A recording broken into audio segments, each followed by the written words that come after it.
Pessoal, hoje é a sexta parte da maratona e a gente já vem acompanhando vocês já sobre esse tema. E hoje nós vamos fazer o bloco 11.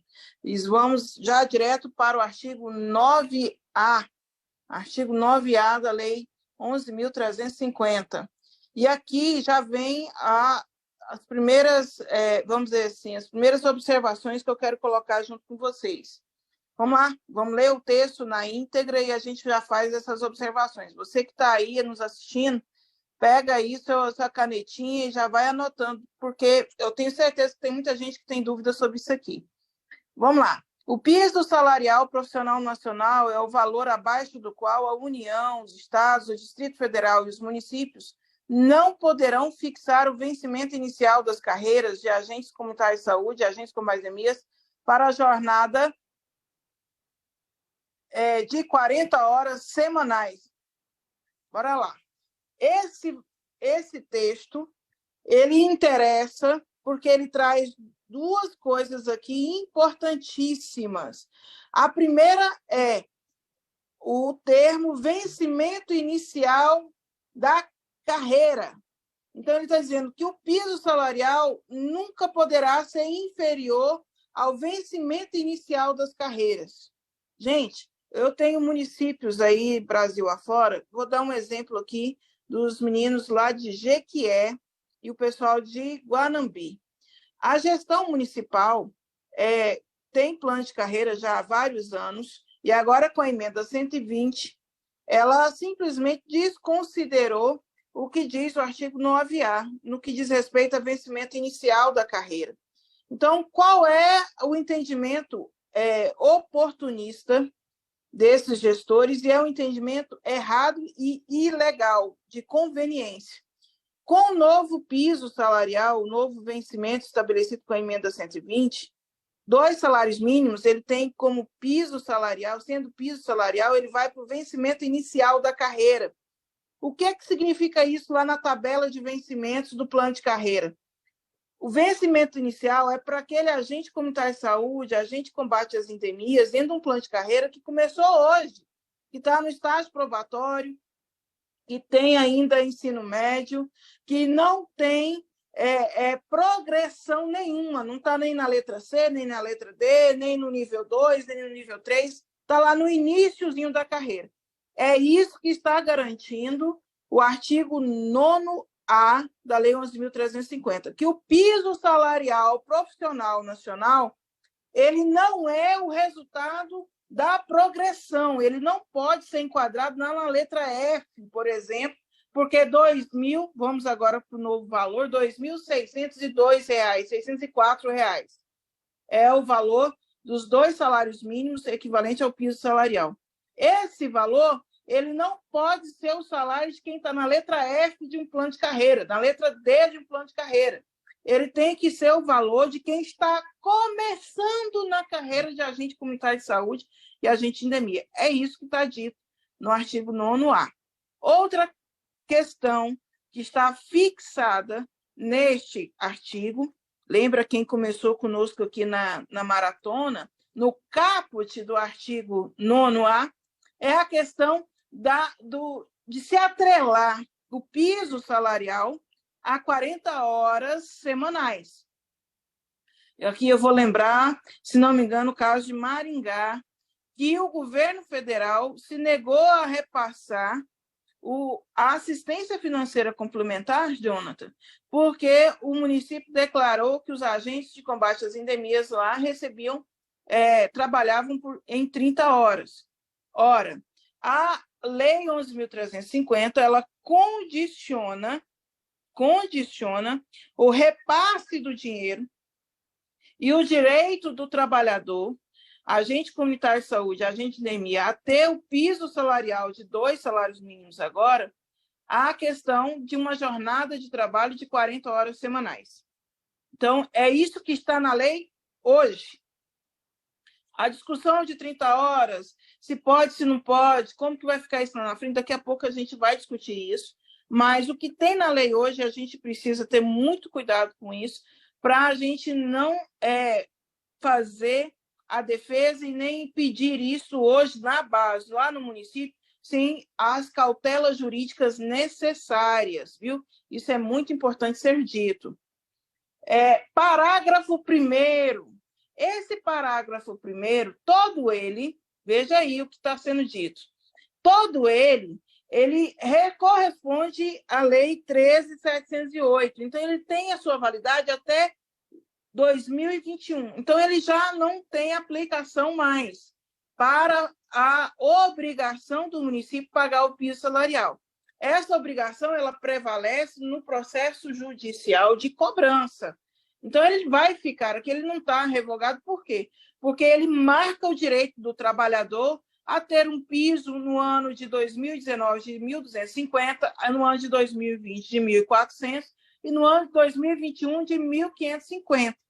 Então, até 5 anos anteriores à data de hoje, o trabalhador, agente comunitário de saúde, agente de combate às endemias, o servidor público, o profissional, ACS e ACE, terá o direito de reivindicar no Poder Judiciário o pagamento da diferença daquilo que era o seu direito para aquilo que o gestor local do SUS fez o seu pagamento. Então, isso aqui prevalece mais para fins de cobrança. Não é hoje o valor do piso. Hoje, o valor do piso salarial ele tem uma nova política de reajuste, que é atrelada a 2 salários mínimos, conforme a Emenda Constitucional 120 de 2022, viu? Mas vamos lá para o parágrafo 2º, meu povo, do artigo 9A. Vamos lá, o que diz o parágrafo 2º? E aí aqueles que estão aí na pauta, na demanda das 30 horas, abre o olho e presta bastante atenção nessa discussão que nós vamos fazer agora. Vamos lá. Parágrafo 2º. A jornada de trabalho de 40 horas semanais exigida para garantia do piso salarial previsto nessa lei será integralmente dedicada às ações e aos serviços de promoção da saúde, de vigilância epidemiológica e ambiental e de combate às endemias em prol das famílias e das comunidades assistidas, no âmbito dos respectivos territórios de atuação e assegurará aos agentes comunitários de saúde e aos agentes de combate às endemias participação nas atividades de planejamento e avaliação de ações, de detalhamento das atividades, do registro de dados e de reuniões de equipes. Meu povo, esta redação ela foi dada pela medida provisória 827, que se transformou posteriormente na Lei 13.708. Este texto fazia menção pela Lei Ruth Brilhante das 30 horas de campo e 10 horas de hora-atividade. Isso foi vetado e trouxemos para o texto, com a medida provisória, esse texto que está atualizado. Então, tem gente que até hoje ainda usa como referência aquela menção do texto aprovado no projeto de lei que deu origem à Lei 13.595. Não pode. Fica aqui a minha observação. O texto que está em vigência hoje não é o texto da Lei Ruth Brilhante, mas sim da Lei 13.708, que estabelece como 40 horas. Doutora, mas então, o que é que significa dizer isso? Primeiro, vamos colocar algumas questões, alguns pingos nos is. Este parágrafo do artigo 9A, primeiro vai dizer a você, trabalhador, a você, servidor público, a você, agente comunitário de saúde, agente de endemias. Você não está obrigado a levar trabalho para casa. Você não precisa sincronizar o seu tablet ou você usar o seu computador lá na sua residência à noite para você fazer isso. A lei garante que o registro de dados e que todas as avaliações e o detalhamento das suas atividades sejam dentro das 40 horas. Então, as 40 horas não são exclusivas para atividade de campo. Elas vão contemplar inclusive a questão da educação continuada, do curso técnico, do registro de dados, tudo tem que ser feito dentro destas 40 horas, ok? Semanais. Então, este é o requisito para o recebimento do recurso da assistência financeira complementar e também para a exigência do pagamento do piso salarial profissional nacional. Vamos lá para algo que nos interessa aqui. Parágrafo 3º. Olha só, sobre a insalubridade. O exercício de trabalho de forma habitual e permanente em condições insalubres, acima dos limites de tolerância estabelecidos pelo órgão competente do Poder Executivo Federal, assegura aos agentes de que trata essa lei a percepção de adicional de insalubridade. E aí está em vermelho no texto, que é a grande, vamos dizer assim, é o pulo do gato nesse processo. E aí eu chamo a atenção para os municípios que recebem insalubridade sob a base do salário mínimo, Jonathan. A lei federal, a lei 13.342, ela é de 3 de outubro de 2016 e inclui, além de dizer que você tem direito à insalubridade, ela amplia essa discussão e garante o direito para os profissionais, agentes comunitários de saúde, agentes de EMIAS, que esta insalubridade seja calculada sobre o salário base do trabalhador. Não é sobre o piso salarial, não é sobre o salário mínimo, é sobre o salário base do trabalhador. Portanto, meu povo, tem muita gente aí sendo lesada pelos gestores municipais que alegam que a insalubridade é calculada sobre o salário mínimo. Meu povo, essa situação ela é já amplamente debatida nos tribunais e o entendimento é que o cálculo para salário mínimo ela está sendo discutida, inclusive na CLT, porque não existe possibilidade de fazer a vinculação ao salário mínimo. Mas isso é caso pacificado para os trabalhadores, para os profissionais e para os servidores, agentes comunitários de saúde, agentes de EMIAS. Até mesmo naqueles estatutos de servidores municipais, que textualmente diga lá que a insalubridade dos servidores será calculada sobre o salário mínimo, e isso não se aplicará aos servidores, agentes comunitários de saúde, aos agentes com base em EMIAS, porque lei federal sobrepõe as leis municipais. E o Estatuto dos Servidores do Município é uma lei municipal. Então, fica aqui a dica, fica aí a atenção para vocês. Vamos lá. Inciso 1. Nos termos do disposto no artigo 192, da consolidação das leis do trabalho, a CLT, é aprovado pelo decreto 54/52 de 43, submetidos a esse regime. Portanto, prevaleceria, se você é seletista, no artigo 192, que vai estar estabelecendo qual é as condições para você receber a insalubridade, se é de 10%, se é de 20%, se é de 40%. É lá que está dito isso. E quais são os requisitos para você receber esse adicional. No inciso 2, ele fala que, não sendo regime seletista, nos termos da lei específica, quando submetidos a vínculos de outra natureza. Vínculo de outra natureza entende-se regime estatutário. Aí vai valer a regra que estiver estabelecida na lei específica para o adicional de insalubridade. Bom, eu quero só lembrar aqui, voltando aqui nessa questão da insalubridade, que hoje essa questão também está no texto constitucional da emenda 120, que diz lá no parágrafo 10 que você tem direito à aposentadoria especial e ao adicional de insalubridade, certo? Lá, como no texto constitucional e como aqui na lei Ruth Brilhante, não se estabelece ainda qual é o percentual em lei. Com a emenda 120, a regulamentação dela está se propondo que seja no grau máximo. O grau máximo para o regime seletista é 40%. O grau máximo para o regime estatutário é o percentual fixado em lei específica. Então, a gente precisa, no segundo momento, fazer o debate para que, havendo a regulamentação deste grau máximo, seja estabelecido também na lei o percentual, para que a gente não caia aí no despropósito de vários gestores municipais que dão uma desperta e colocam um grau máximo com outro percentual que não é aquele indicado no regime seletista. Eu não estou aqui falando besteira não, viu, gente? Isso aqui já aconteceu em vários municípios e quem já tem essa experiência ruim pode aí confirmar que isso é possível. Por isso que é importante a gente saber o que quer e como quer.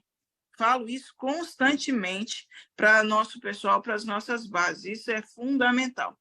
Mas, Jonathan, vamos terminar o artigo 9A com o parágrafo 4º. Olha só aqui o pulo do gato, que esse aqui vou passar para você que tem interesse aí, que está se sentindo prejudicado, que recebe as 30 horas e está com medo do governo federal cortar o repasse financeiro. Vamos lá. As condições climáticas da área geográfica de atuação serão consideradas na definição do horário para cumprimento da jornada de trabalho.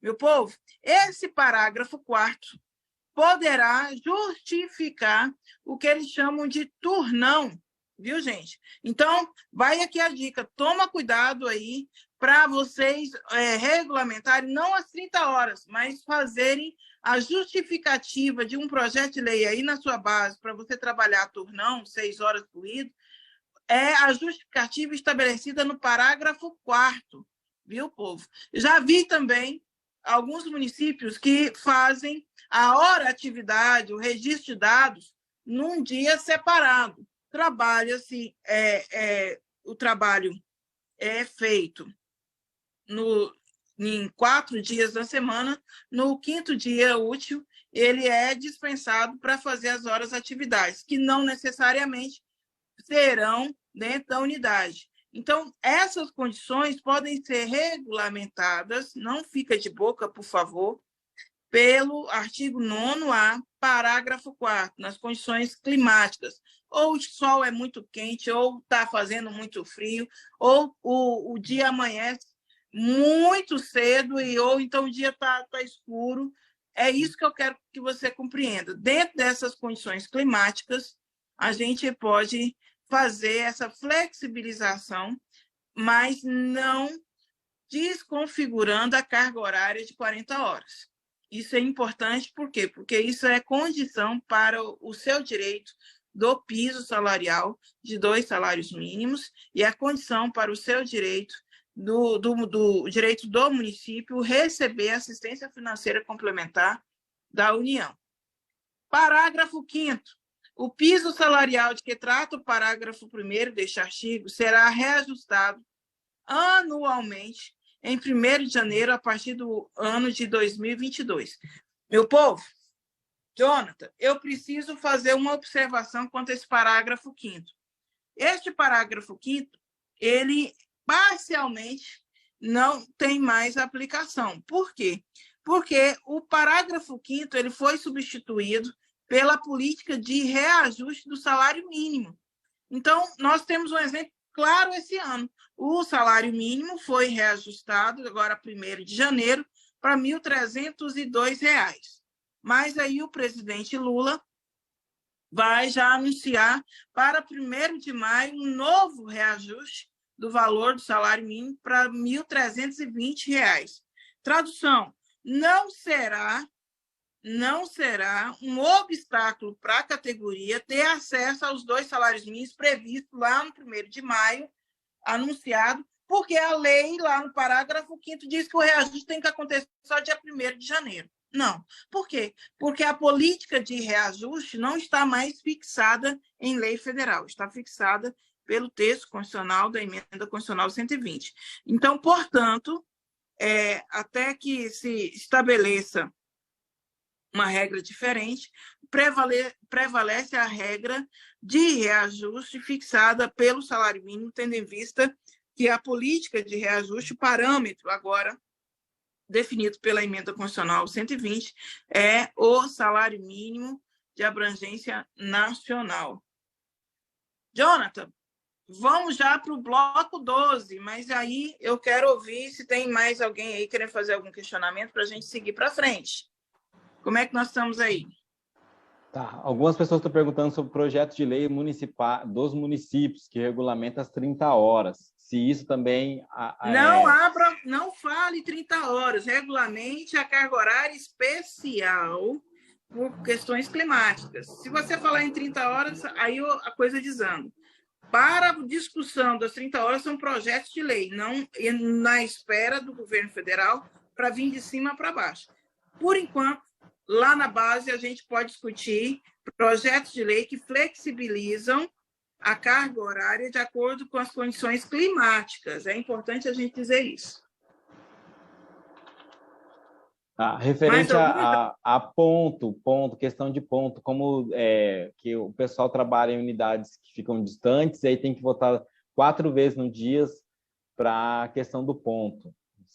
Pronto, bora lá, meu povo. Essa questão do ponto eletrônico, ela, sinceramente, ao meu entender, ela é muito mais um mecanismo de assédio moral contra os trabalhadores, agentes comunitários de saúde, agentes endemias, do que propriamente um direito da gestão municipal de fazer essa cobrança. Por quê? Porque o ponto eletrônico está instituído como a regra necessária para aqueles trabalhadores de repartição pública. Qual é a finalidade do ponto eletrônico? Aí eu quero muito que o trabalhador se aproprie desse argumento. A finalidade dele é garantir que a repartição pública esteja aberta para receber a população, que tenha servidor público naquele horário X e que a população, mediante a sua demanda, esteja sendo atendida. Isso não justifica para o trabalhador de campo que a população é que precisa receber o trabalhador. O trabalhador não vai estar à disposição da população. Na verdade, é ele que vai à procura da população. O trabalho de campo do ACS é esse. Então, ele não vai ser encontrado lá dentro do PSF, ele vai ser encontrado na rua. Nesta condição, como que a gente pode garantir a frequência do trabalhador? Ponto registrado em livro de ponto pode ser confirmado com a sua produção. Isso tem N mecanismos para isso. O gestor que obriga o trabalhador a ir 4 vezes, sair da sua área, sua microárea, para ir 4 vezes, bater o ponto cedo, antes do almoço, depois do almoço e à tarde, ele não tem noção do que é ser agente comunitário de saúde nem agente de endemia. Mas eu vou falar aqui de forma muito tranquila. Se você já fez todos os argumentos e ele não aceitou, presta atenção no que eu vou falar, viu, Jonathan? Meus amigos, agentes comunitários de saúde, agentes com mais endemias, eu vou usar a fala de Ruth Brilhante. Isso é da época dela ainda, viu, Jonathan? Operação Tartaruga, meus amigos. Você não vai fazer sacrifício nenhum, não. Você vai lá, bate seu ponto, vai lá na sua comunidade, se deu para fazer uma visita, fez, deu para fazer 2, fez, volta, vai bater o ponto. Chegou o final do mês, você não recebe por produção, você recebe por carga horária. Se você não recebe por produção, mas é por carga horária, ele não tem como te prejudicar no ponto, no corte do seu salário. Se ele não vai te prejudicar no corte do seu salário, porque você bateu o ponto e comprovou às 8 horas, quem é que vai ficar prejudicado? Primeiro, a população, que não vai ter assistência e o acolhimento. Segundo, o município, que vai cair a produtividade, ele vai perder dinheiro. Então, aí você prova para o gestor, para o coordenador, para o secretário de saúde, que ele está usando de maneira equivocada do seu poder, e isso aí, para mim, é abuso do poder, isso, para mim, é abuso de autoridade, isso, para mim, é assédio moral. Mas o fulano pediu, o fulano exigiu. Mentira! Não vou falar mentira, não, vou falar fake news, viu? Porque tem um ex-social, exige. Ele não exige para trabalhadores de campo que seja ponto eletrônico. Ele exige que haja o cumprimento da carga horária e que o gestor municipal tenha como fiscalizar. Fiscalização para o gestor municipal pode ser folha de pontos, pode ser a carga horária, pode ser a verificação do seu supervisor, da sua enfermeira pela sua produção. Ok, Jonathan? Você está aí, estou vendo você batendo aí. Tem mais alguma coisa?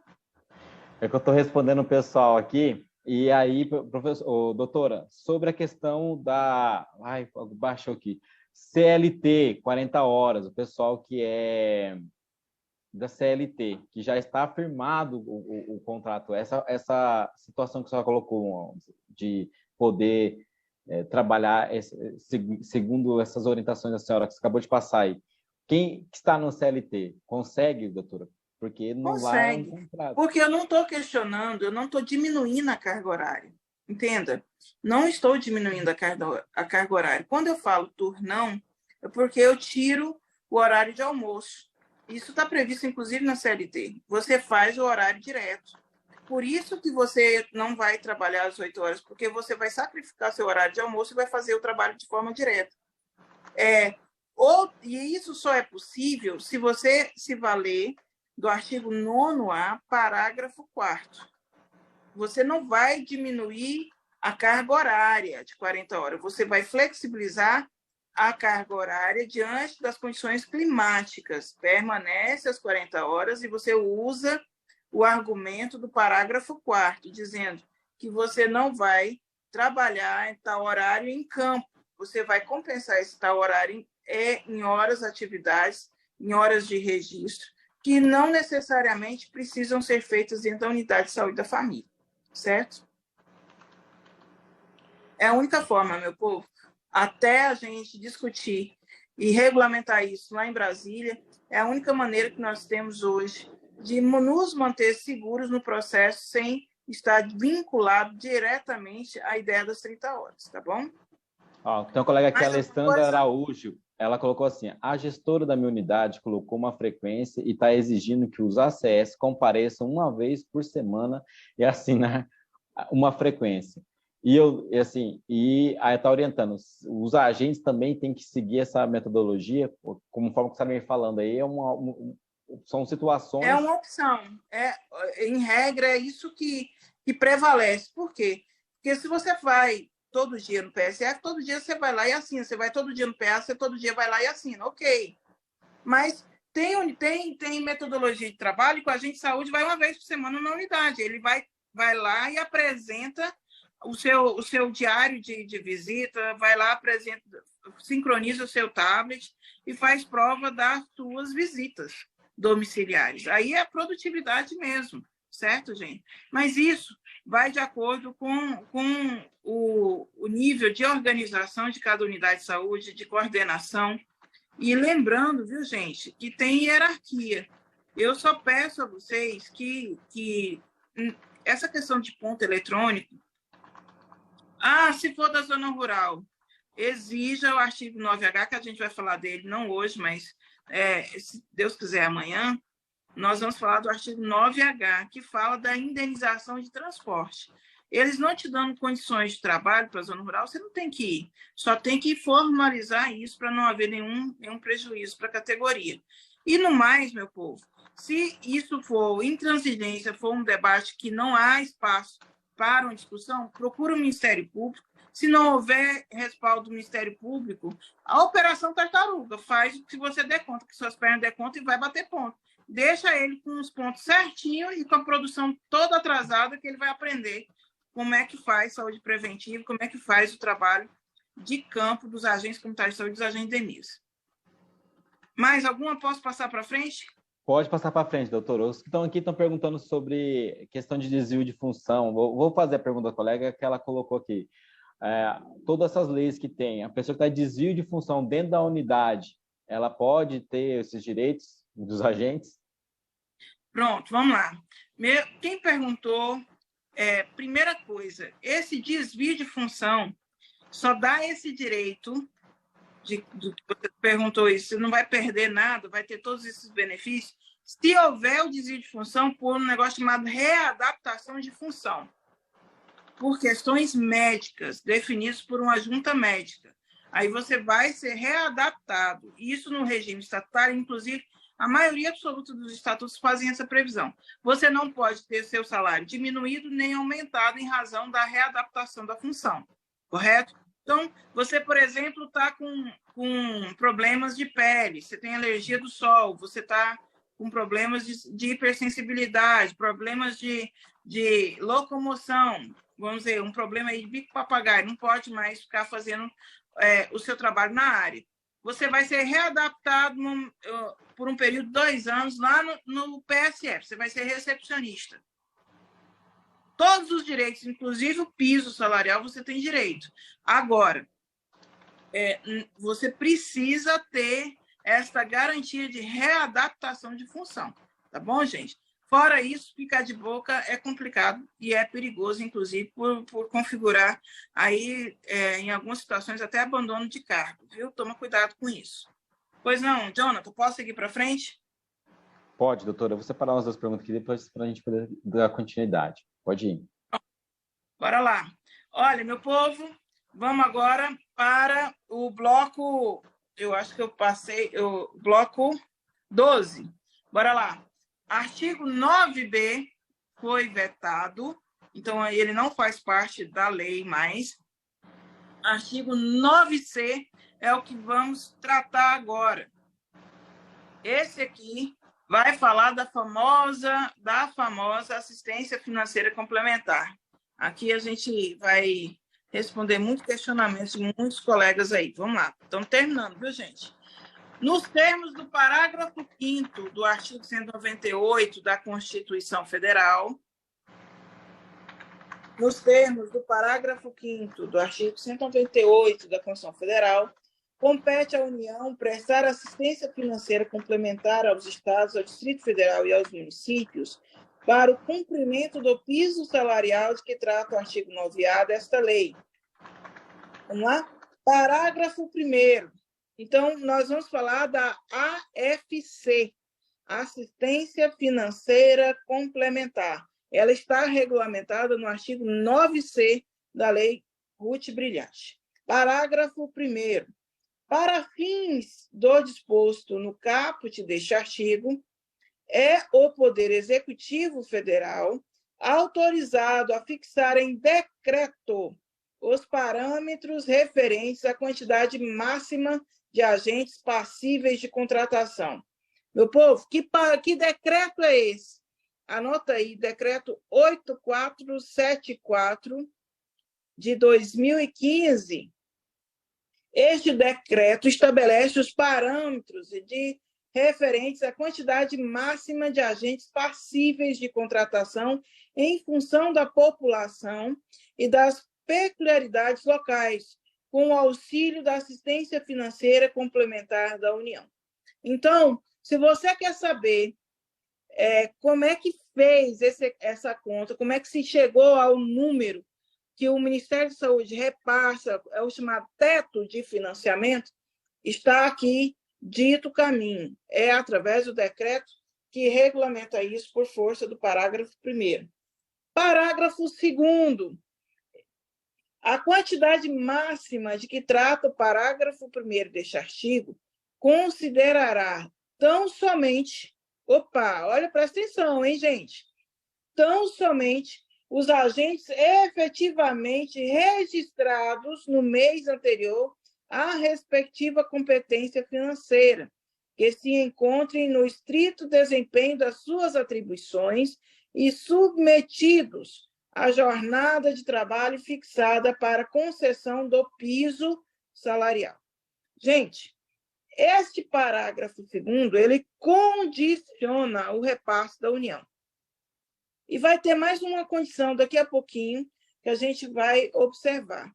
Mas olha só, meu povo, essa assistência financeira complementar, ela tem como referência o ACS e o ACE precisar estar registrado no CNES, no CNES. Então, primeira providência, primeira questão, o município só receberá assistência financeira complementar para os trabalhadores que estão no CNES, no Cadastro Nacional de Estabelecimentos em Saúde. Primeiro ponto. Segundo, outro critério, tem que estar no exercício das suas atividades.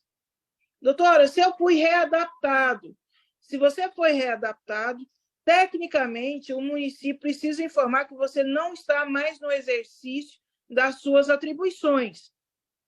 Eu preciso, mais uma vez, dizer aqui que existe uma diferença entre a regulamentação da profissão do trabalhador, do profissional ACS e ACE, e do exercício da sua atividade no Sistema Único de Saúde. E existe uma legislação que vai tratar do agente comunitário de saúde e do agente de combate às endemias como servidor público. Então, são duas normas que precisam estar paralelas. Em muitas situações, elas vão ser conflitantes. E aí eu chamo a atenção dos colegas advogados, das lideranças trabalhistas da classe, para essa situação. Uma delas é essa. O CNES, quem declara se saiu, se entrou, é o município. Tecnicamente, o município está errado quando ele retira um trabalhador da área, mesmo que seja por readaptação, que é um direito do trabalhador, do servidor estabelecido lá no Estatuto. Mesmo quando ele tira, o município deve informar que ele não está no exercício das suas atividades. Se houver alguma denúncia, o município vai ser penalizado. O município, não o trabalhador. O trabalhador está garantido lá pelo seu direito enquanto servidor público. Agora, o município ele perde o direito de receber a assistência financeira complementar nessa situação, quando ele está afastado das suas atribuições. Isso significa dizer o quê? Ele está afastado por férias, ele perdeu o direito? Não. São direitos trabalhistas. Inclusive, a própria legislação, as normas que regulamentam esse repasse de forma geral dos repasses da União, o próprio Previne Brasil faz essa observação. O repasse deixa de ser feito após 60 dias sem informação ou sem a justificativa do direito desses trabalhadores de estarem ausentes da sua área de atuação. Tá bom? E o terceiro requisito para assistência financeira complementar é o cumprimento da carga horária de 40 horas, da jornada de trabalho de 40 horas, fixado para o repasse do piso salarial. Parágrafo 2º, então, traz essas 3 condições para o município ter direito ao auxílio da assistência financeira complementar. Parágrafo 3º. O valor da assistência financeira complementar da União é fixado em 95% do piso salarial de que trata o artigo 9A desta lei. Parágrafo 4º. A assistência financeira complementar de que trata o caput deste artigo será devida em 12 parcelas consecutivas em cada exercício e uma parcela adicional no último trimestre. Essa parcela adicional é o famoso adicional de fim de ano do Ministério da Saúde, da União, para os agentes comunitários de saúde, para os agentes de combate às endemias. Ok? Parágrafo 5º. Até a edição do decreto que trata o parágrafo 1º deste artigo, aplicar-se-ão as normas vigentes para os repasses de incentivo financeiro pelo Ministério da Saúde. Parágrafo 5º, ele já não tem mais serventia, porque o decreto já foi expedido, que é o que a gente falou dele lá atrás, o decreto 8474. Jonathan, deixa eu passar e voltar aqui um pouquinho no tema do parágrafo 4º, a parcela adicional do último trimestre, o chamado incentivo adicional.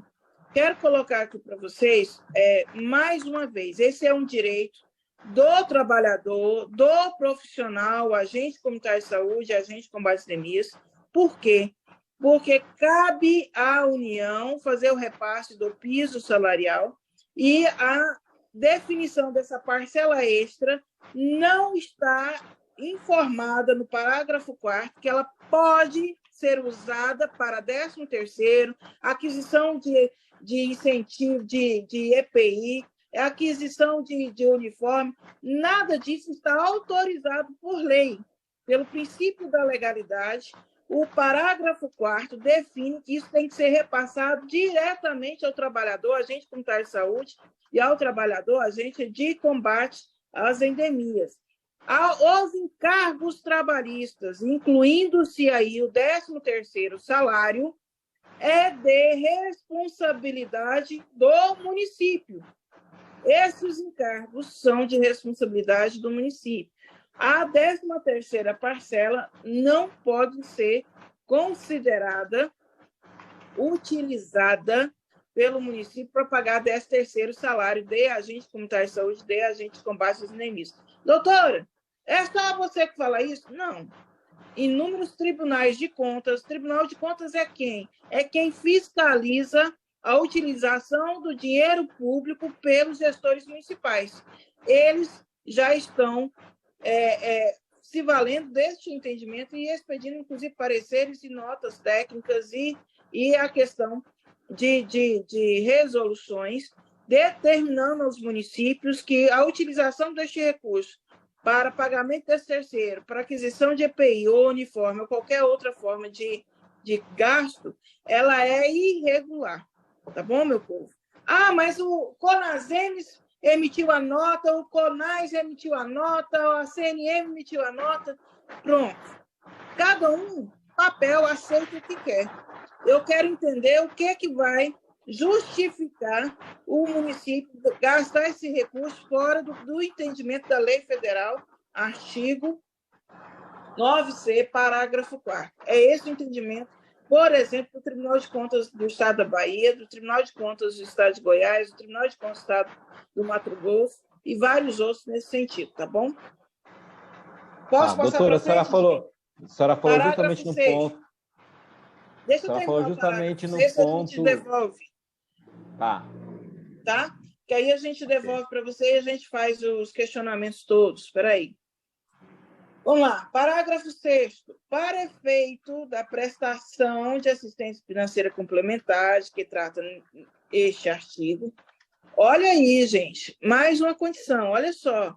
A União exigirá dos gestores locais do SUS a comprovação do vínculo direto dos agentes comunitários de saúde e dos agentes de combate às endemias com o respectivo ente federativo, regularmente formalizado, conforme o regime jurídico que vier a ser adotado na forma do artigo 8º desta lei, ou regime estatutário ou regime seletista.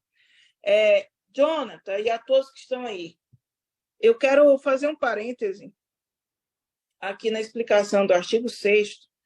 Aqui cabe a explicação do subfinanciamento dos agentes de combate às endemias. Eu quero passar uma informação aqui a vocês. Na competência do mês de janeiro, vamos lá, de 2023, competência do mês de janeiro, estão cadastrados no CNES. Bora lá? 291.127 agentes comunitários de saúde. Agentes de combate às endemias, 100.767 agentes de combate às endemias. Doutora, tem 100 mil, mas eles não repassam para todos estes agentes de endemias o valor da assistência financeira complementar. Então, o que está acontecendo? Todos estão cadastrados no CNES. É o parágrafo 6º, segundo a primeira fala da vigilância em saúde lá do Ministério da Saúde. Mas deixa eu começar essa história, o que está por trás dessa fala. Em 2015, Jonathan, que você é agente de endemia, companheiro Marcos, com certeza está nos assistindo, Cláudia de Chique Chique, meu companheiro Magrão, parceiro nosso aí de longa data lá na Bahia. Eu vou tentar aqui ser bem objetiva e clara. Em 2015, 2016, o Ministério da Saúde não tinha a real situação da quantidade de agentes de endemias que existiam no nosso país. Até então, o CIAB existia para os agentes comunitários de saúde. Então, nós sempre tivemos o quantitativo, o cadastro dos trabalhadores agentes comunitários de saúde no sistema do Ministério da Saúde. Com o advento do piso salarial, a Lei 12.994 de 2014, se obrigou o Ministério da Saúde a repassar assistência financeira complementar também para os agentes de combate às endemias. Mas aí veio a questão, Jonathan. Quantos agentes de endemias são? Eu vou ter que passar o piso salarial para quantos? O Ministério da Saúde não tinha isso catalogado no sistema. Foi aí que se expediu aquele CBO provisório em 2015 e se fez aquele recadastramento dos agentes de combate às endemias. Naquele momento, se descobriu o seguinte, que orçamentariamente, se pagasse o piso de 2014 para todos os agentes de combate às endemias cadastrados naquele momento com o CBO provisório, teria que se arrumar dinheiro novo para vigilância, porque todo o recurso do bloco de vigilância que serviria para todas as ações da vigilância seriam comprometidos com o piso dos agentes de combate às endemias. Solução dada pelo Ministério da Saúde, então. Fizeram um parâmetro definido pela portaria 1025 e a portaria, em 2016, da 535, construíram um parâmetro não que alcançasse a todos os agentes de combate às endemias, mas um parâmetro que colocasse o número de agentes de endemias financiados pelo Ministério da Saúde dentro de 50% do bloco da vigilância. E aí não se importaram em perguntar para o município se isso era o número de agentes de endemias que ele tinha lá efetivamente contratado, efetivado como servidor público, ou que era esse o número de agentes de endemias que ele precisava para cumprir com a sua responsabilidade de cobertura dos seus imóveis. Daí veio aquele questionamento no parâmetro que ele atendeu apenas a dois requisitos, a duas endemias, que era a dengue, a Aedes aegypti e a malária. Então, esses foram os critérios, especificamente, que não correspondiam de forma geral aos mais de 5 mil municípios. É óbvio que a realidade do região norte é diferente da realidade epidemiológica da região sul, e assim por diante, mas para justificar a obrigatoriedade da fixação dos parâmetros com a questão do orçamento da vigilância, preferiram fazer a discussão de que deixaria 50% do bloco da vigilância para os gestores cumprirem as suas ações e só comprometeriam 50% do bloco da vigilância, que já era pequeno, para o pagamento do piso salarial da assistência financeira aos agentes de combate às endemias. Bom, segundo o Ministério da Saúde, isso foi uma solução provisória, até que se discutisse a ampliação do reforço orçamentário à vigilância, do bloco de vigilância junto ao orçamento da União. Essa discussão foi engavetada, passou o ano 2016, passou o ano 2017, passou o ano 2018, 19, 20, 21, 22 e estamos no ano de 2023. É óbvio que esses parâmetros não podem mais permanecer. É óbvio que nós estamos no lado mais fraco dessa situação. A corda vai estourar do lado do trabalhador. Portanto, meu povo, a justificativa que o Ministério da Saúde deu seria um parâmetro provisório para adequar a questão orçamentária, mas na ausência do debate da ampliação do orçamento da União para a vigilância, quem pagou o pato foram os trabalhadores agentes de combate às endemias, que acabaram ficando dentro da precarização. A maior parte são dos agentes de combate às endemias.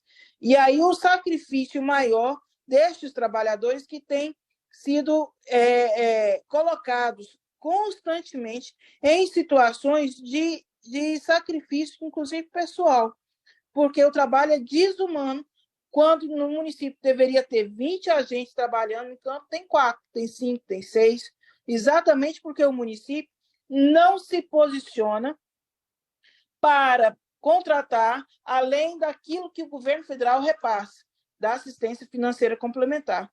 Então, o município acaba precarizando o trabalho desses servidores, colocando, inclusive, a saúde da população em risco.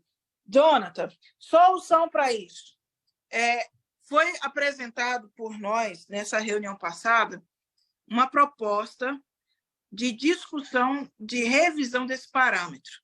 É lógico que isso não acontece da noite para o dia, mas a proposta que nós fizemos é duas situações. Primeiro, o parâmetro ele não considera imóveis, ele considera domicílios. Tem um monte de gente fazendo um monte de teoria, que é isso, que é aquilo, que é aquilo outro. Esquece. Isso foi colocado de forma muito clara na mesa na semana passada pelos técnicos da Superintendência da Vigilância em Saúde. A real é a questão do orçamento.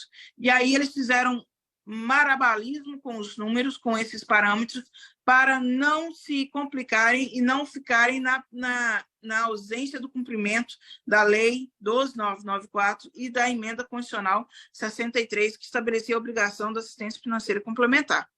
Aí eles utilizam, primeiro, o conceito de domicílio e não de imóveis. É importante ressaltar que o conceito de domicílios é casas habitadas. Se você olhar no IBGE, é isso que vai ser referendado. Quem tem domicílio? Quem tem casa habitada.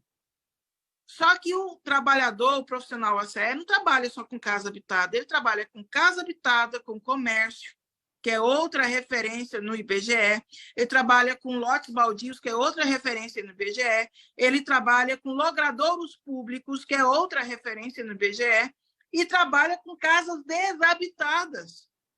Então, todos esses imóveis estão fora do parâmetro estabelecido pela regra do decreto 8474, da portaria 1025 e da 535. Nós colocamos esse ponto. Segundo, os dados para o cálculo do teto de financiamento estão com base no IBGE de 12 anos atrás. Quando a gente faz essa referência para a atenção primária, existe uma prática na atenção primária que o município tem que fazer prova de que há mais habitantes do que aquele declarado no IBGE, ele faz uma resolução do Conselho Municipal de Saúde, leva para a CIB, que é a Comissão de Intergestores, bipartite,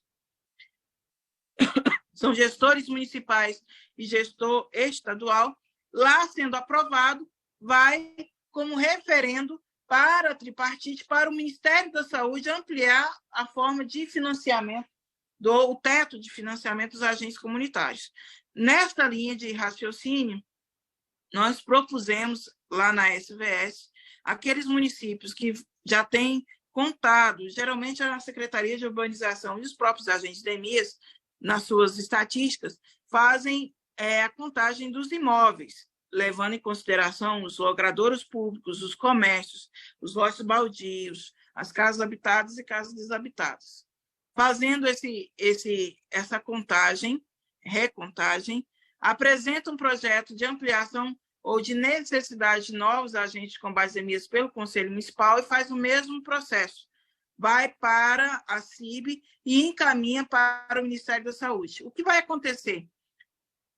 Vai acontecer que a demanda do agente de combate às endemias vai aparecer lá para o Ministério da Saúde. Mas você pode dizer, mas doutora, já está todo mundo cadastrado no CNES. Ocorre que, meu povo, preste atenção, pela portaria 535, existe 89.000, se não me engano, 89.728 agentes de combate às endemias credenciados para a assistência financeira complementar. Mas o Ministério da Saúde só repassa aproximadamente 60 mil assistência financeira complementar para 60 mil agentes de combate às endemias. Por quê, doutora? Porque existe a seguinte situação justificada lá na SVS. Olha, tem municípios, você está me falando que existe um déficit, e ele existe. O problema é que esse déficit ele não aparece aqui na nossa peneira, porque a primeira coisa desses 100 mil agentes de endemias cadastrados no CNES, eu vou fazer o primeiro corte. Todos aqueles que não estão no contrato efetivo direto, contrato temporário ou terceirizado, nós não habilitamos para a assistência financeira complementar. Segundo, fez esse corte. Segundo, o município que está acima do teto não recebe. Então, portanto, mais um corte. E vai nessa linha compreender o seguinte: tem municípios que não chegou no teto. Por exemplo, vou dar aqui o município de Maringá, no Paraná, é só um exemplo. Ele poderia ter, se não me engano, 600 agentes de combate às endemias, tem 300. E assim como esse, tem tantos outros.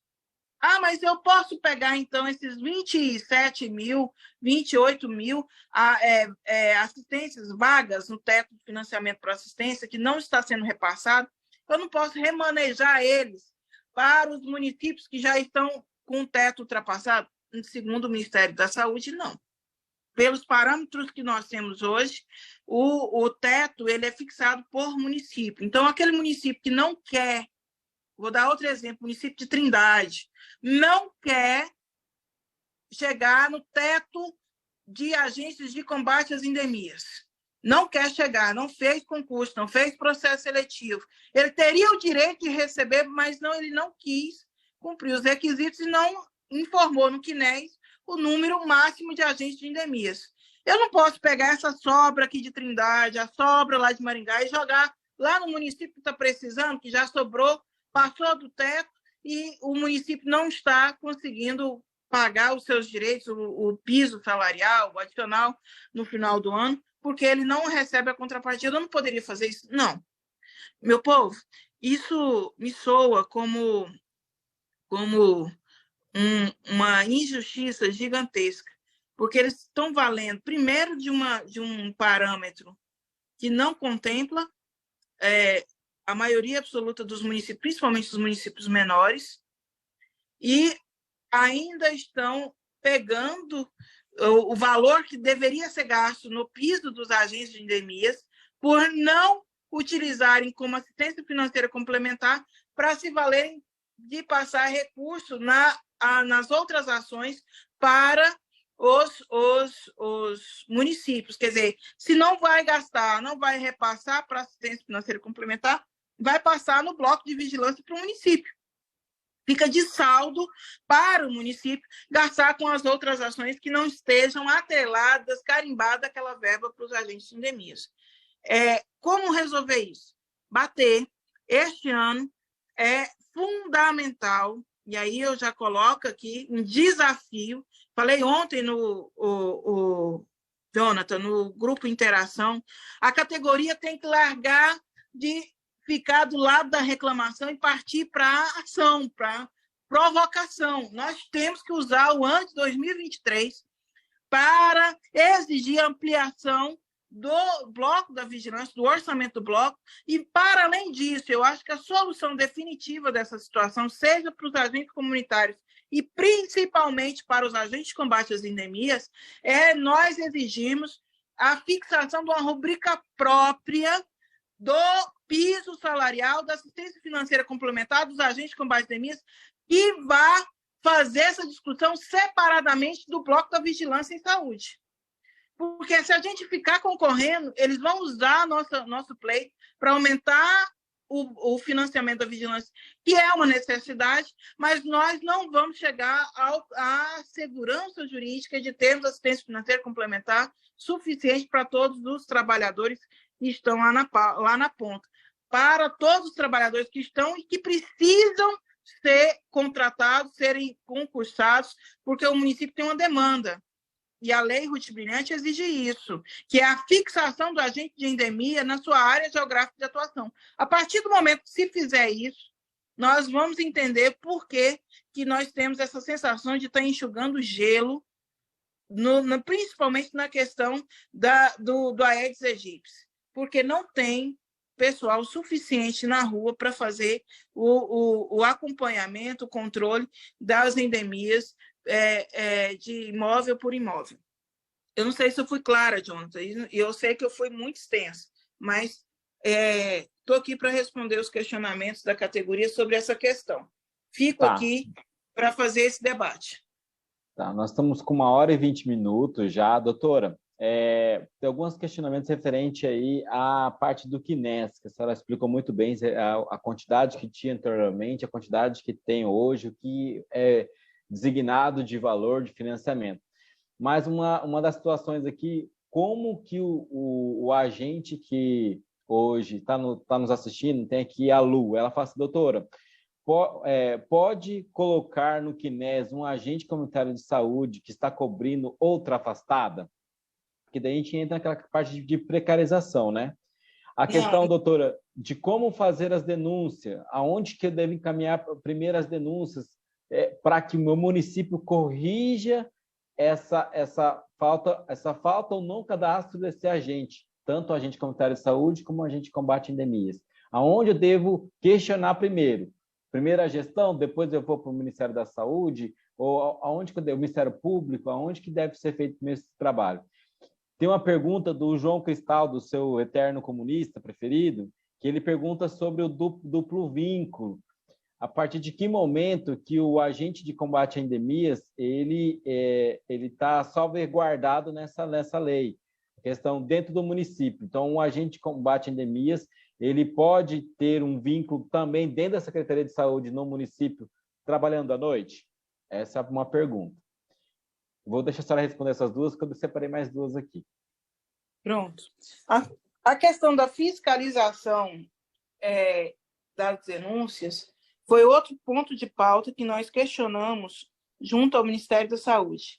Quando o parágrafo 6º está aí na tela, pessoal, quando o parágrafo 6º ele diz que a União exigirá dos gestores locais do SUS a comprovação do vínculo, segundo o Ministério da Saúde, eles entendem que eles estão cumprindo a lei ao pedirem para o gestor cadastrar no CNES. E ali ele entende que a gestão municipal tem fé pública. Então, eles vão considerar como verídico todas as informações do CNES. Primeiro ponto que eu quero colocar dessa fiscalização. Diante disso, a gente compreende que existe uma falha na lei, uma ausência de uma fiscalização, da objetividade de quem fiscaliza isso, quem fiscaliza o gestor. Como que vai chegar a denúncia? Segundo o Ministério da Saúde, não cabe a ele fazer a fiscalização do gestor municipal. A lei não determina esta obrigação para o Ministério da Saúde. Na verdade, ela é omissa nesse ponto, né? Se você olhar textualmente, ela não determina a fiscalização nem A, nem a B, nem a C. Um dos pontos da PEC 14, Jonathan, é criar um órgão fiscalizador dessa questão do vínculo, que é o TCU. Nós estamos indicando no texto da emenda da PEC 14 que o TCU será o órgão fiscalizador e, inclusive, estabelece lá no texto da PEC 14 uma sanção, que é a positivação do município quando enquanto ele não regularizar o vínculo do ACS e do ACE. Então, nós não estamos ali punindo o município com a suspensão do recurso, porque punir o município também é punir a sociedade e punir o trabalhador. nós só estamos dizendo o seguinte: você vai ficar com esse vínculo, então você vai ser positivado. Tradução disso, para quem não entende dessas questões fiscais, ser positivado quer dizer que o município não vai poder construir um banco na praça pública do município. Porque se ele não tiver a famosa CND, certidão negativa de débito, para receber emenda parlamentar, para receber recurso federal, para receber recurso estadual, ele não poderá financiar e nem poderá receber nenhum tipo de recurso desse se ele estiver com uma certidão positivada por irregularidade de aplicação de recurso público na questão do TCU. Enquanto ele não limpar o nome, é a mesma coisa do município estar no Serasa, enquanto ele não limpar o nome, ele não pode pegar recurso dos estados e da União para fazer absolutamente nada, seja na área de saúde, na área de educação, seja em qualquer outra área. Então, isso é a nossa sugestão para suprir essa questão da fiscalização, do cumprimento da emenda 51, do vínculo empregatício e da desprecarização dos agentes. Denúncia. A princípio, a denúncia é feita na ouvidoria do Ministério da Saúde e no Ministério Público. Muito fragilizado, provavelmente pouco utilizada, viu, gente? Realmente é uma situação que a gente precisa agora colocar na pauta para discussão. Muito isso. Quanto ao nosso João Cristaldo, é a Lei 14.536, ela estabelece, João, tá aí, a gente falou disso na última live, se eu não me engano, do episódio 5, mas aí, em respeito a João, eu vou falar novamente. O agente de combate às endemias, ele tem a prerrogativa do artigo 37, inciso 16, letra C da Constituição Federal, que diz que ele pode acumular um cargo desde que haja compatibilidade de carga horária com outra profissão na área de saúde, regulamentada em lei. Então, ele pode ser agente de endemia, ele pode ser agente comunitário de saúde durante o dia, fazendo as suas 40 horas, e poderá exercer 20 horas num regime à noite, por exemplo, de técnico de enfermagem, de radiologista no hospital, de enfermeiro, de médico, todas essas profissões regulamentadas na área de saúde. Ok, Jonathan? Jonathan, help, socorro, está por aí? Estou por aqui, doutora. Até que eu estava formulando aqui que tem várias perguntas. Doutora, referente à parcela extra federal, profissionais que estão afastados, né? Então, será que a emenda constitucional 120 ela não ajudaria esse profissional que se afasta por um tempo e retorna às suas atividades a receber? E sobre a questão de como nortear os jurídicos aí do nosso Brasil, doutora. Muitos perguntam assim, mas a doutora fala isso, mas chega na hora lá de discussão com o secretário vence a discussão porque ele tem documentos do CONASEMES, de várias outras entidades, falando que pode-se gastar o dinheiro da forma que ele quiser, não é verídico passar a totalidade do dinheiro para os agentes. Então, aí, doutora, é uma questão mais de conscientização da galera referente a isso, né? Porque é uma discussão tanto nível político como também nível jurídico, né, doutora? Então, a emenda constitucional 120, ela não está dizendo que o prefeito ou o gestor ele não deve passar, mas também ele não está falando para que deve passar, correto? É isso que muitos estão questionando aqui. Até uma colega nossa fez uma crítica, eu abracei essa crítica e estou trazendo para a senhora, assim, no direito tem muitos entendimentos, e é um desses entendimentos, né, doutora? Bora lá. Para quem está fazendo essa observação, e para aqueles... Eu vou caçar briga aqui com os sindicatos, viu? Já vou falar logo porque é o que eu penso. E falo porque aonde nós fomos, a gente consegue fazer a reversão desse entendimento no processo político, no diálogo e na questão jurídica. Pelo seguinte, meu povo, vamos bater a real aqui. Procurador do município, ele é pago para fazer aquilo que o político quer que ele faça. Ponto. E o político, ele é eleito para fazer aquilo que os seus eleitores o colocaram lá para fazer. Qual é o problema? O problema é que as nossas associações, os nossos sindicatos, a nossa base, os agentes de saúde, só lembram do incentivo no final do ano, quando deveriam colocar na pauta de negociação no mês de janeiro, no mês de fevereiro, no mês de março, dizendo, olha, esse dinheiro é meu, não vai gastar um centavo da União, do município, é da União que vem para mim. Agora, o prefeito não quer. Já coloquei claramente aqui em outros episódios a questão da iniciativa da lei municipal não é, nessa situação, uma prerrogativa do município. Por quê? Porque não gera despesa, não se cria despesa para o município de dinheiro que não é dele. Eu só vou criar despesa para o município do recurso que o município está construindo, do erário público municipal. Esse dinheiro é verba carimbada do artigo 9C, já apresentado aqui para vocês, é dinheiro que vem exclusivamente para assistência financeira complementar. A 13ª parcela tem que ser paga diretamente ao trabalhador. Esse dinheiro não é para o município fazer o que ele quer. Então, quando se estabelece, vai lá na Câmara de Vereadores e faça o projeto de iniciativa de lá. Ah, doutora, mas o advogado da Câmara de Vereadores diz que não pode porque está criando despesa. Diga a ele, para ele ler lá na Constituição Federal, artigo 30, inciso 2, que obriga as câmaras de vereadores a suplementarem as leis federais. Quer dizer, as leis municipais elas têm que entrar em consonância com a determinação de leis federais. O que é a Lei 11.350? Não é uma lei federal?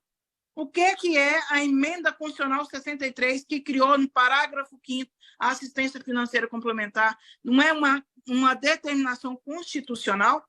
Então, meu povo, eu insisto em dizer, há um despreparo de mobilização da categoria.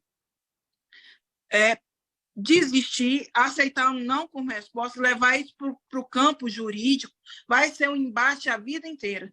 Vai para o processo do diálogo político. Não deu, troca, tira, elege o seu vereador, elege o seu prefeito. É assim que a gente constrói os nossos direitos. Agora, doutora, vamos criticar a lei federal que não garantiu, colocou isso aí no ponto da letra. Se tivesse no ponto da letra, ainda existiriam gestores que não iriam pagar, como tem gestores que não querem pagar o piso, como tem gestores que não querem pagar o plano de carreira. Eu vou dizer mais uma coisa. Essa questão, ela é hoje uma questão muito mais de força de mobilização política da categoria, no meu entendimento. O princípio da legalidade é claro, é direito do trabalhador. Agora, é preguiça mental dos procuradores e dos advogados, em boa parte dos municípios, que não querem se desgastarem nesse processo de debate jurídico com o gestor. A falta de independência da Câmara de Vereadores, em grande parte, para fazer isso. Eu vou dar um exemplo aqui. A Câmara de Vereadores de Carinhanha. Gestora não quis. Preste atenção. O presidente da Câmara de Carinhanha é filho da prefeita. E os vereadores acolheram o entendimento dos agentes comunitários de saúde e fizeram uma emenda à lei orgânica do município, garantindo o pagamento do incentivo financeiro de final do ano do Ministério da Saúde. Por quê? Porque não gera despesa para o município. E foi votado e aprovado. A prefeita não quer pagar, agora vai ser obrigada a pagar. Por quê? Porque ela não pode alegar nem que é matéria exclusiva dela. Porque esta regra está regulamentada em lei federal. Tá bom, Jonathan? Posso passar para o artigo 9D? Ou a gente deixa para amanhã? Já está bastante debatida essa questão hoje aqui, né? já é 20 para as 9, eu acho melhor a gente jogar isso para amanhã. O que você acha? Perfeito, doutora. Vamos deixar para amanhã. Vou anotar algumas perguntas aqui e aí a gente dá continuidade ao nosso trabalho amanhã. Pronto. Será que a gente conclui, doutora? Nós estamos aqui com uma galerinha boa, 400 agentes aqui conosco. Parabenizar todos que estão aqui com a gente, acompanhando. Tá? Deixa quem puder agora, neste momento, compartilhar a live, seria muito interessante para nós. Doutora, o pessoal está perguntando sobre se vai ter o questionário para pergunta. Vai ter sim. Eu costumo fazer os questionários, Jonathan, só depois que eu termino, para a gente... Porque eu faço a programação de chegar até o artigo 9F. Aí não deu para chegar no artigo 9F, eu não posso fazer pergunta do artigo 9F no questionário. Por isso que eu faço o questionário só depois que a gente termina aqui. Aí gasta uns 20 minutos, meia horinha, a gente encaminha para vocês. Mas olha, pessoal, eu queria pedir um grande favor, o Jonathan, para o nosso povo.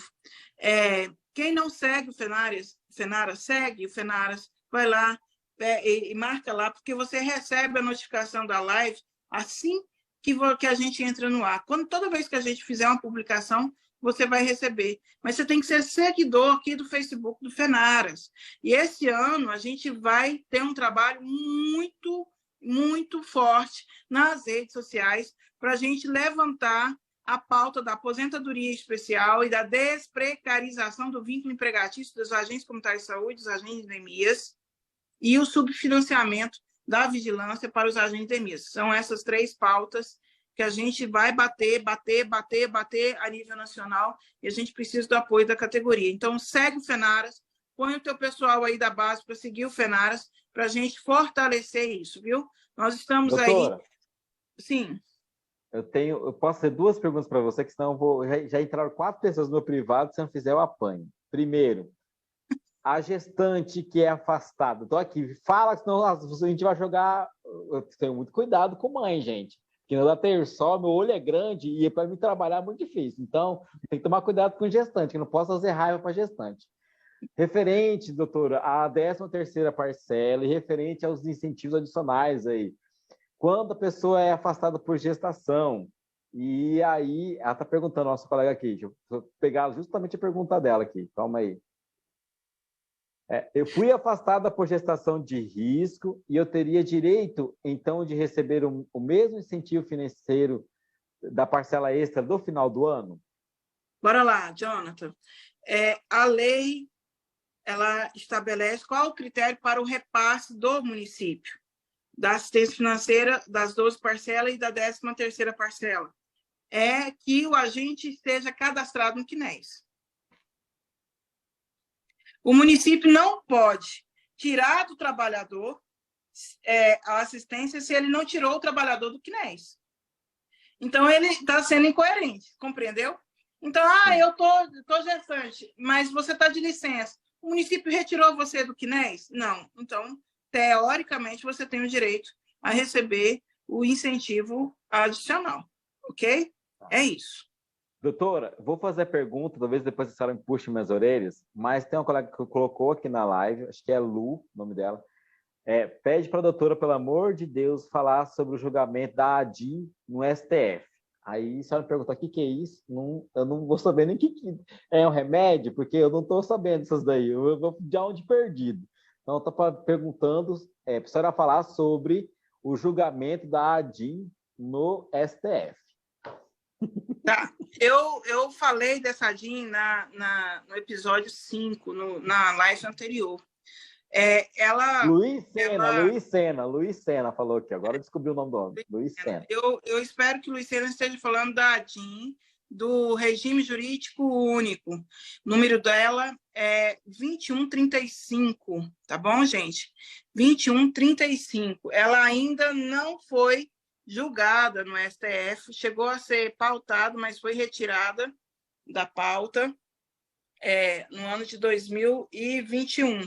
Então, a gente ainda prevalece com essa vedação constitucional, só pode ter um regime jurídico, ou o regime estatutário ou o regime seletista.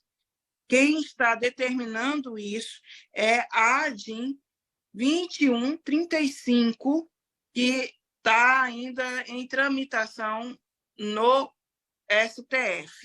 Se você estiver falando, Luiz Sena, do processo de repercussão geral do piso salarial, que está marcado para o dia 19, nós estamos trabalhando para que isso seja uma grande vitória para os nossos colegas lá de Salvador, que o povo merece, é um povo que lutou muito para ter o direito a ter o piso salarial garantido lá, e dentro do plano de carreira, perderam em parte as suas gratificações exatamente pela discussão do subfinanciamento dos agentes de combate às endemias.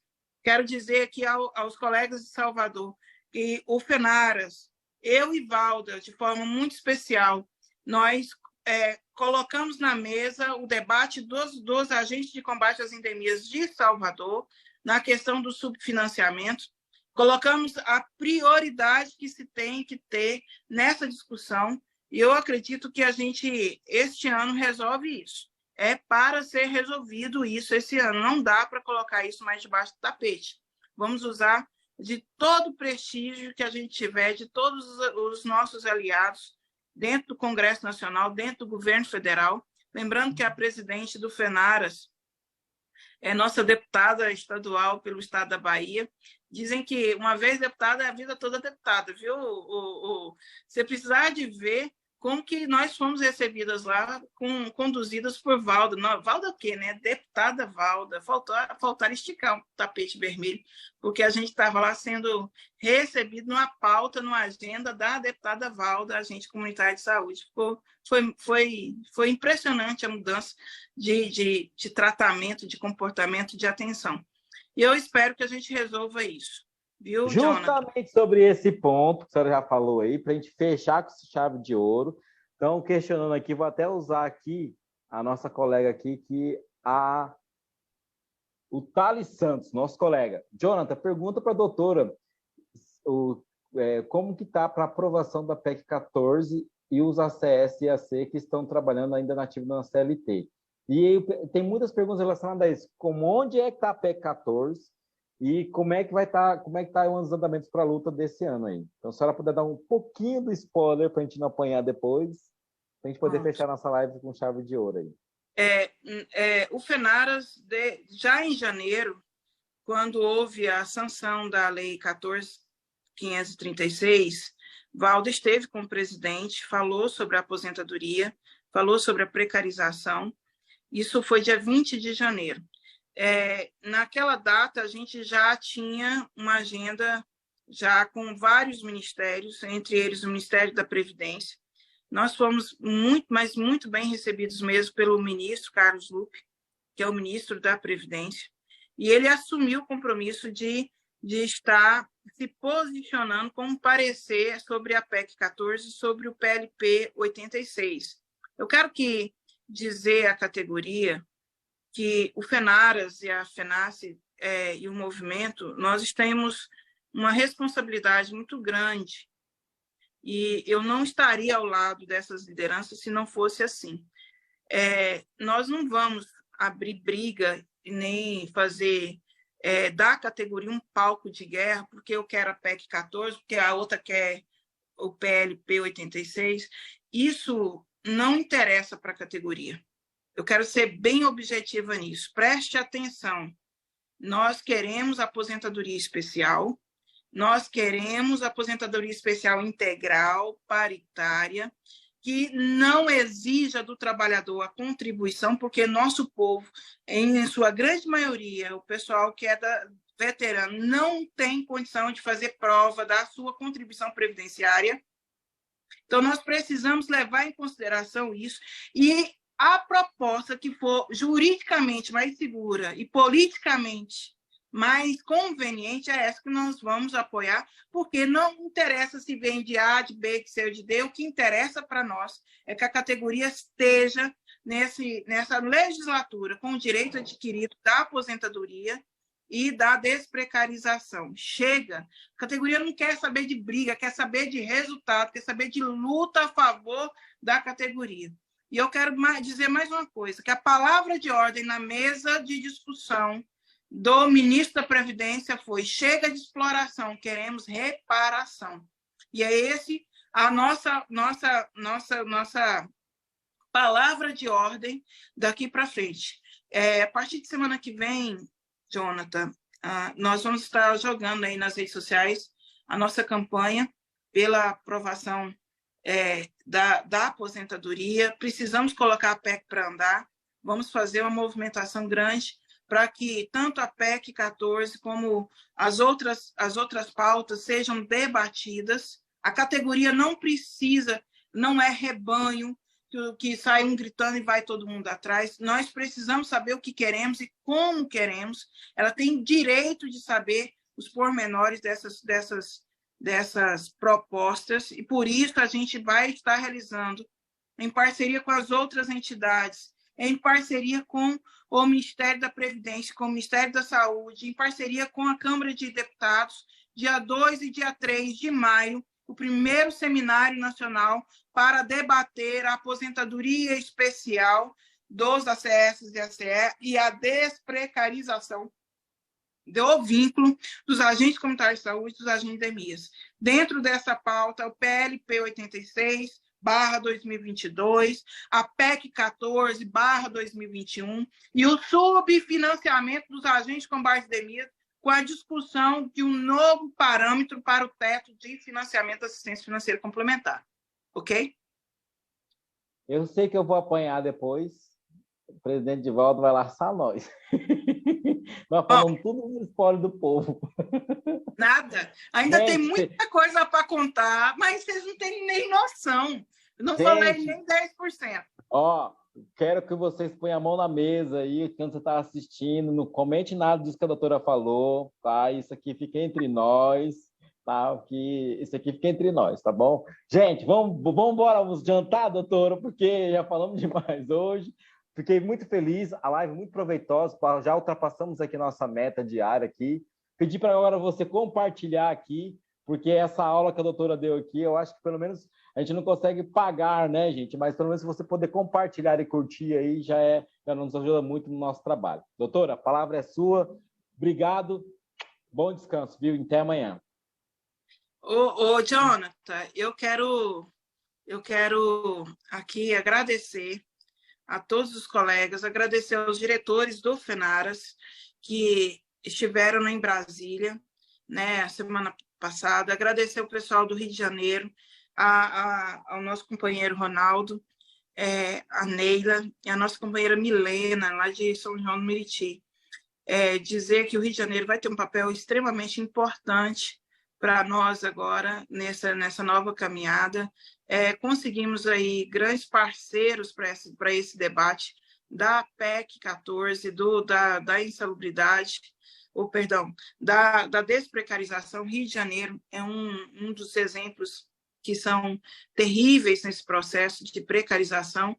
Agradecer a Lidiane, de Minas Gerais. Meu povo de Minas, procura essa mulher é guerreira. Procura a nossa companheira Mônica, que está aí agora, também como liderança estadual de Minas Gerais. Essa turma está vindo com sangue nos olhos para fazer o debate de Minas Gerais. Nós precisamos de ter o povo de Minas com prioridade no debate da precarização. Agradecer Marquinhos, novo presidente do Sindiagente lá do Amazonas, cara fora de série.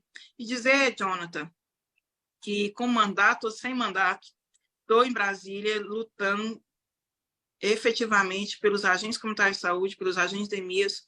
Mandar um abraço para o meu povo da Bahia. Estou morrendo de saudade, mas segunda para terça-feira já estou pondo o pé aí de novo na minha Bahia, para a gente fazer o debate, para fazer o trabalho de município em município, fazer na correria. Mandar um beijo aqui para o povo do Goiás. Jonathan, eu quero ir para Mato Grosso do Sul, você se vira, eu quero estar aí junto com vocês, vocês não me abandonam não, viu? Beijo no coração e até amanhã, se Deus quiser. Fique com Deus, tchau, tchau. Um abraço, fiquem com Deus.